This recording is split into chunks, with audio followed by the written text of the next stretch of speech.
नमः संस्कृताय दोस्तों, यूट्यूब से मैं साधना आप सबका स्वागत एवं अभिनंदन करती हूँ। कैसे हैं दोस्तों आप लोग? आशा करती हूँ कि स्वस्थ व्यस्त मस्त होंगे, अपना और अपने परिवार का ख्याल रख रहे होंगे दोस्तों। इसी आशा और विश्वास के साथ दोस्तों आइए आज का पाठ शुरू करते हैं। आज हम लोग महाकवि कालिदास द्वारा रचित मेघदूतम खंड काव्य लेके हाजिर हुए हैं। मेघदूतम में हम लोग पूर्व मेघ का अध्ययन कर रहे हैं। किसका? पूर्व मेघ का। आज हम लोग पूर्व मेघ के मंगलाचरण का अध्ययन करेंगे। तो बिना देरी किए हुए आइए हम लोग अपने पाठ की शुरुआत करते हैं। उसके पहले बता दें कि ये जो मंगलाचरण है वस्तु निर्देशात्मक है। इसके पहले समान परिचय में हम लोग पढ़ चुके हैं। मंगलाचरण वस्तु निर्देशात्मक है दोस्तों। उसके बाद मंगलाचरण 3 प्रकार का होता है। कौन कौन? आशीर्वादात्मक, नमस्कारात्मक और वस्तु निर्देशात्मक। तो मेघदूतम का मंगलाचरण जो है वस्तु निर्देशात्मक है। और इसका जो मंगलाचरण का जो छंद है, ये कह दिया जाए कि संपूर्ण मेघदूतम का जो छंद है वह मंदाक्रांता छंद में है। तो मंदाक्रांता जो छंद है उसका अध्ययन हम लोग सामान्य परिचय में कर चुके हैं। तो आइए हम लोग मंगलाचरण को देखते हैं। मंगलाचरण है कश्चित कांता विरह गुरुड़ा स्वाधिकारात् प्रमत्तः सापे नास्तं गमित महिमा वर्ष भोगेण भर्तु यच्छश्चक्रे जनकतनया स्नान पुण्योदकेषु स्नग्धक छाया तरुषु वसतिम रामगिर्याश्रमेषु। ये है जो है मंगलाचरण का पहला, इसे चाहे पहला श्लोक कह लीजिए चाहे मंगलाचरण कह लीजिए। तो है कश्चित कांता, अर्थात जो है इसमें कह रहे हैं कश्चित। कश्चित शब्द जो है ब्रह्मा के लिए प्रयोग किया गया है सब दोस्तों। और कश्चित शब्द भी क्या है कि अव्यय शब्द है।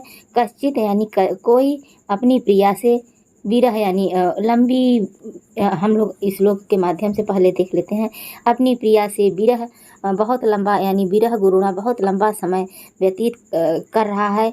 वह क्या है? वह स्वाधिकारात् प्रमत्त है, यानी अपने अधिकार में क्या कर लिया है? असावधानी के कारण। सापे नास्तन, जिसकी महिमा चली गई हो। वर्ष भोगेण, वह 1 वर्ष के लिए भोग रहा है। भर्तु मतलब स्वामी के द्वारा। यच्छ चक्रे मतलब कोई यच्छ, जनक तनया स्नान पुण्योदक, सीता के द्वारा स्नान किए गए पुण्य स्थान पर।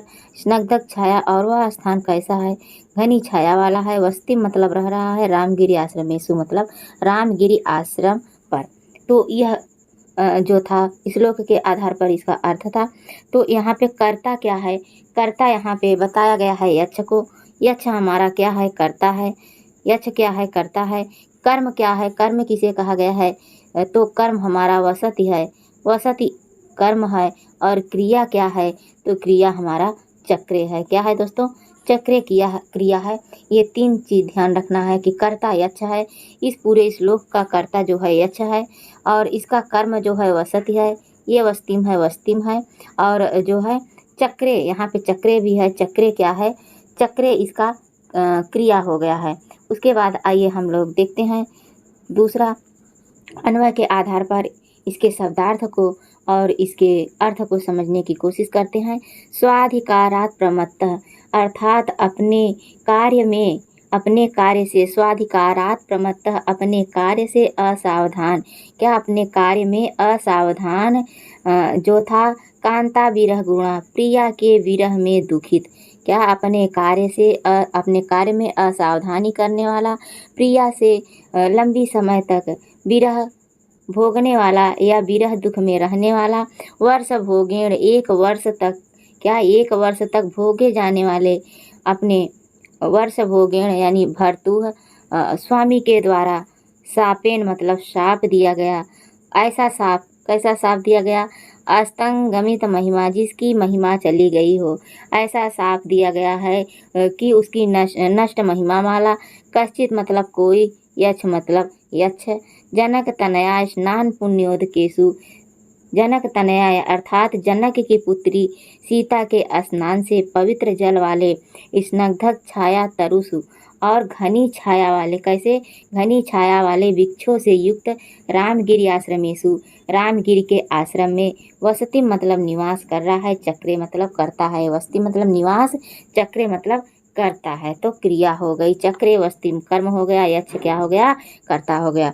तो इसका जो अर्थ होगा वह होगा कि अपने कार्य से असावधान, प्रिया के विरह से दुखित, 1 वर्ष तक भोगने वाले स्वामी के शाप से नष्ट महिमा वाला कोई यक्ष जनक की पुत्री के स्नान से पवित्र जल वाले घने छाया वाले वृक्षों से युक्त रामगिरी पर्वत के आश्रमों पर निवास करता था। अब आइए हम लोग यहाँ पे देख लेते हैं जो है कि इसके विशेष विशेषण को देख लेते हैं दोस्तों, कि किस शब्द का क्या विशेष्य होगा और उसका विशेषण क्या होगा, इसे इस वीडियो के माध्यम से समझते हैं। तो सबसे पहले स्वाधिकारात प्रमत्तः, अस्तंगमित महिमा और कश्चित, इन तीनों का विशेषण क्या होगा, यक्ष होगा। किसका, यक्ष। तो यक्ष का विशेषण पूछे कि यक्ष का विशेषण क्या होगा, तो कश्चित यानी कोई यक्ष, अस्तंगमित महिमा जिसकी महिमा चली गई हो, ऐसा यक्ष, स्व अधिकारात प्रमत्तः यानी अपने कार्य में असावधानी करने वाला यक्ष। उसके बाद दूसरा विशेषण है कि वर्ष भोगेण कांता विरह गुरुणा, वर्ष भोगेण कांता विरह गुरुणा, यह किसका विशेषण है, तो यह विशेषण है सापेन का। किसका, सापेन का विशेषण है। यहाँ पे सापेन का विशेषण है। किसका है दोस्तों, सापेन का विशेषण है। नहीं समझ में आ रहा है, यहाँ से समझ में है। सापेन का जो विशेषण है वह है क्या है, वर्ष भोगेण और कांता विरह गुरुणा। तो उसके बाद आइए हम लोग देखते हैं कि अगला क्या है। अगला विशेषण हमारा है कि जनक तनया स्नान पुण्योदकेषु, क्या जनक तनया स्नान पुण्योदकेषु, यह किसका विशेषण है, तो यह विशेषण है रामगिरी का। किसका, यह विशेषण जो है वह रामगिरी आश्रम का है। रामगिरी आश्रम का विशेषण है दोस्तों। किसका, रामगिरी आश्रम का। तो 3 ही विशेषण इसमें है। रामगिरी आश्रम का विशेषण है जनक तनया स्नान। तो जनक तनया से, जनक के पुत्री सीता के स्नान से पवित्र वाला क्या है, रामगिरी पर्वत है। और घनी छाया से युक्त क्या है, रामगिरी पर्वत है। उसके बाद हम लोग आइए देखते हैं टिप्पणियों को। किसको, टिप्पणियाँ देखते हैं, टिप्पणियाँ इसमें क्या क्या है। तो सबसे पहले हम लोग देखते हैं स्वाधिकारात।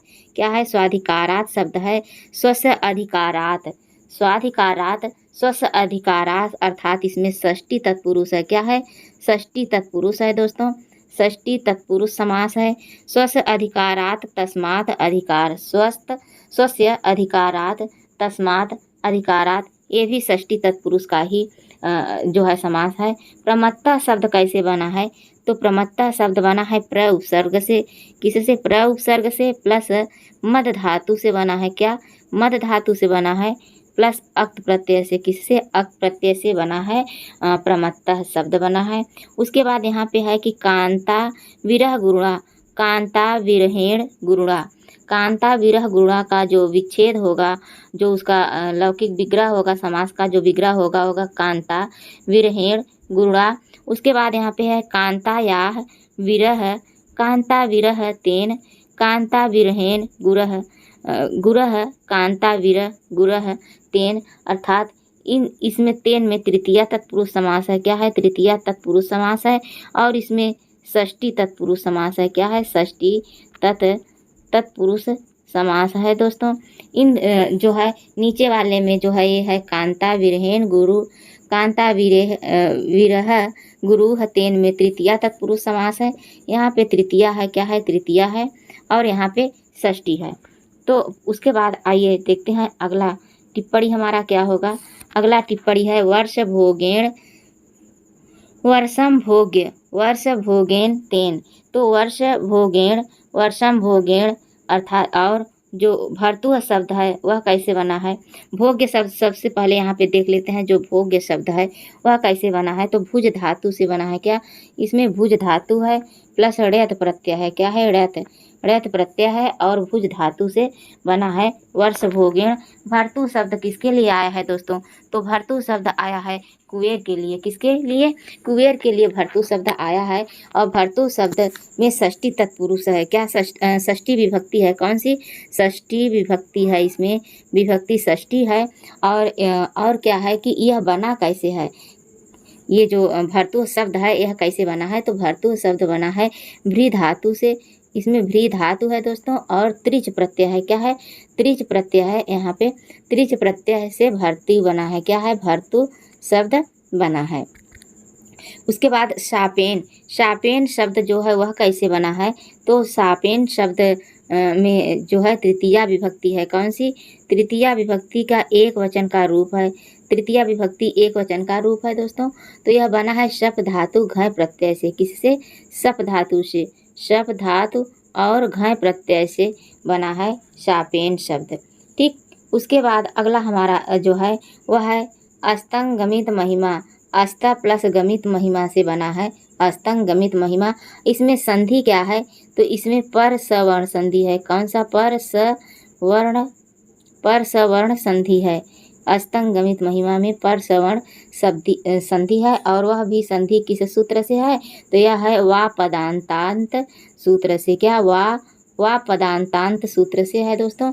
यहाँ पे है अस्तम गमित महिमा यश से है। अस्तंग गमित महिमा में समास कौन सा है? तो इसमें बहुव्रीहि समास है। कौन सा? बहुव्रीहि समास है दोस्तों। बहुव्रीहि समास है किसमें? अस्तंग गमित महिमा। अस्तम गमित महिमा यश से अस्तंग गमित महिमा में बहुव्रीहि समास है। उसके बाद यहाँ गमित शब्द किस तरह से बना है?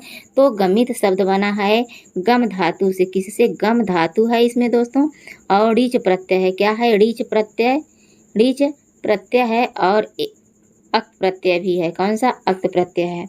उसके बाद यहाँ पे एक शब्द और है महिमा। महिमा शब्द किस शब्द से बना है? तो महिमा शब्द बना है महत धातु से। किससे? महत धातु और प्लस है इसमें इमनिच प्रत्यय है। इम नीच प्रत्यय से बना है। इमनिच से बना है। क्या जो है महिमा शब्द। और महिमा शब्द पुल्लिंग होता है। क्या होता है? पुल्लिंग होता है। उसके बाद जो है यहाँ आता है कश्चित शब्द। कश्चित शब्द का क्या विशेषण है और किसके लिए प्रयुक्त किया गया है? तो यह बनता है कह प्लस होता है कह प्लस चित। इसका विच्छेद होता है कह प्लस चित होता है और यह जो होता है ब्रह्मा का वाचक होता है। किसका? ब्रह्मा का वाचक होता है दोस्तों। ब्रह्मा के लिए कहा गया है और इसमें एक प्रकार से समझिए तो ब्रह्मा की स्तुति की गई है और यक्ष का विशेषण है। कौन? कश्चित जो शब्द है वह यक्ष का विशेषण भी है और कहा गया है ब्रह्मा के लिए। उसके बाद यक्ष क्या है? यक्ष तो करता है, पहले भी बता चुके हैं यक्ष करता है। उसके बाद अगली टिप्पणी आती है जनक तनया स्नान पुण्योदकेषु। जनकस्य तनया, यहाँ पे त होना चाहिए दोस्तों। जनकस्य तनया जनक तनया।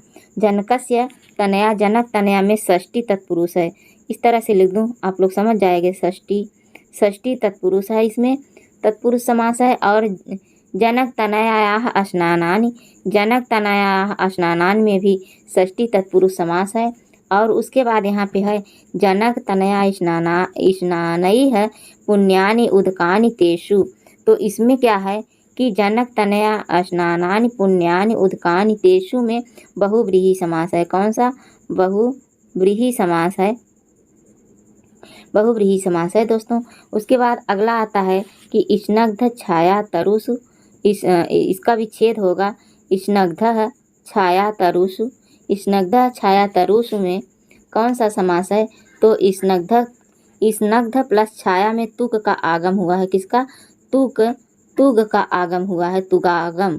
क्या होगा? तुगागम हुआ है। तुक का आगम हुआ है। स्नग्ध छाया तरवः एषु तेषु। स्नग्ध छाया तरवः एषु तेषु में बहुव्रीहि समास है। कौन सा? बहुव्रीहि समास है। समझने की कोशिश कीजिएगा लोग दोस्तों, राइटिंग बहुत अच्छी नहीं है। बहुव्रीहि समास है, मैं बोल रही हूँ उसे ज़रूर सुनिएगा। तो स्नग्ध छाया तरवः एषु तेषु बहुव्रीहि समास है। उसके बाद आ जाता है हमारा जो है छाया प्रधान तरवः। क्या? छाया प्रधान तरवः यहाँ पे है। तो छाया प्रधान तरवः में मध्यम पद लोपी समास है। कौन सा? मध्यम पद लोपी। क्या है? मध्यम पद लोपी समास है। एक मिनट, मध्यम पद लोपी समास है यहाँ पे। ठीक। उसके बाद अगला आता है रामगिरी आश्रमेषु। रामगिरी आश्रमेषु का जो होगा कि रामगिरी आश्रमेषु। रामगिरी प्लस आश्रमेशु, इसमें यण संधि हुई है। क्या है? यण संधि हुई है, यण संधि हुई है। इसमें रामगिरी प्लस जो है रामगिरी प्लस आश्रमेशु में यण संधि है दोस्तों।